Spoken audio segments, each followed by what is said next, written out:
पत्नी का शक। शादी के 3 साल हुए थे और एक दिन पत्नी के मन में ख्याल आया, क्या होगा अगर मैं अपने पति को छोड़कर चली जाऊं? पति का रिएक्शन क्या होगा? फिर वह क्या करेगा?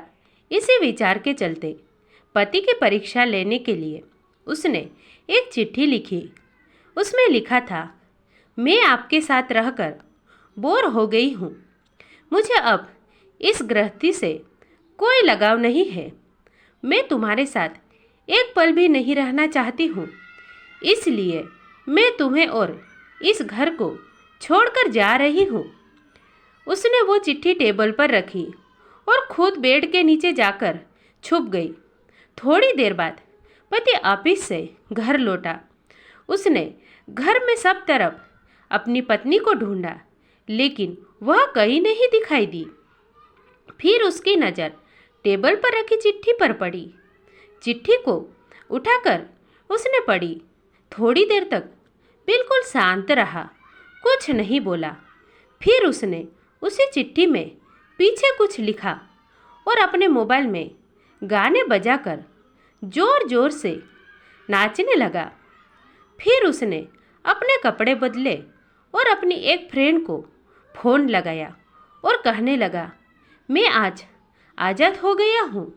मेरी बीवी को आखिरकार ये एहसास हो गया कि वह मेरे काबिल नहीं है, इसलिए वह खुद ही मुझे छोड़कर हमेशा के लिए चली गई है और मैं अब आज़ाद हो गया हूँ। तुमसे अभी सामने वाले बगीचे में मिलना चाहता हूँ। फटाफट वहाँ आकर मुझे मिलो। ऐसा कहकर पति घर के बाहर निकल गया। दोनों आंखों में आंसू की धारा लिए पत्नी बेड के नीचे से बाहर निकली। उसके हाथ थर थर काँप रहे थे। काँपते हाथों से उसने टेबल पर रखी वो चिट्ठी उठाई और पढ़ी, जिसमें पति ने लिखा था, अरे पगली, तुम्हें तो ठीक से छुपना भी नहीं आता। बेड के नीचे से तुम्हारे पैर दिख रहे थे। तुम जल्दी से गर्मा गर्म चाय बनाओ। मैं सामने की दुकान से बिस्किट लेकर आता हूँ। मेरे जीवन में खुशी तुम्हारे आने से आई है। आधी खुशी तुझे सताने में है और आधी तुझे मनाने में है।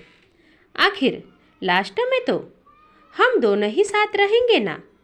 कभी हम झगड़े, एक दूसरे की टांग खींचे, एक दूसरे को बुरा भला कहे, फिर भी एक दूसरे पर दादागिरी करने के लिए लास्ट में तो हम दोनों ही रहेंगे ना। जो बोलना है बोलो, जो करना है करो। जब चश्मे गुम जाएंगे तब एक दूसरे के चश्मे ढूंढने के लिए लास्ट में तो हम दोनों ही रहेंगे ना। कभी मैं रूठूं तो तुम मुझे मनाना, कभी तुम रूठो तो मैं तुझे मना लूँगा। एक दूसरे को लाड लड़ाने के लिए आखिर में तो हम दोनों ही होंगे ना। जब नज़र कम दिखाई सुनाई भी कम देगा, तब एक दूसरे में एक दूसरों को ढूंढने के लिए हम दोनों ही होंगे ना। जब घुटनों में दर्द बढ़ जाएगा, कहीं आना जाना भी बंद हो जाएगा, तब एक दूसरे के नाखून काटने के लिए तो हम दोनों ही होंगे ना। मेरी रिपोर्ट तो बिल्कुल क्लियर है। आई एम ऑल राइट बोलकर एक दूसरे को चिढ़ाने के लिए आखिर तो हम दोनों ही होंगे ना। जब हम दोनों का साथ छूटेगा, अंतिम विदाई होगी, तब एक दूसरे को माफ़ करने के लिए आखिर हम दोनों ही होंगे ना। आखिर में सिर्फ हम और सिर्फ हम दोनों ही होंगे ना। कहानी खत्म होते होते बीवी का रो रो कर बुरा हाल हो गया। उसे पता चल गया कि उसका पति उससे कितना ज़्यादा प्यार करता है।